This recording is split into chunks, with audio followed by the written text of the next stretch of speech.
మీ సర్వీస్‌లో మీరు చెప్పిన తర్వాత దాన్ని విని మారిన సందర్భాలు, మారిన వ్యక్తులు ఉన్నారా సార్?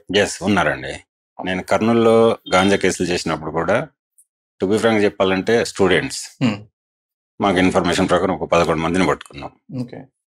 ఆ 11 మందిని కూడా అరెస్ట్ చేసినాం. వాళ్ళ కోసము వాళ్ళ పేరెంట్స్ రావడానికి కూడా మా దగ్గరికి రాలేదు. ఎందుకంటే గాంజా కేసు ఇవన్నీ వాళ్ళు ఒక ఇన్సల్ట్గా అంటే గౌరవమైన కుటుంబంగా ఉండి రావడానికి కూడా ఇష్టపడ్డారు. అలాంటి టైంలో ఆ పిల్లలకి దాని మీద ఇంతకుముందు చెప్పినట్టుగా సామాజికంగా ఆర్థికంగా ఏ విధంగా ఉంటుంది, కుటుంబ సభ్యులు ఏ విధంగా దూరం పెడతారు అంటే వాళ్ళకి తెలిసి తెలియని వయస్సు.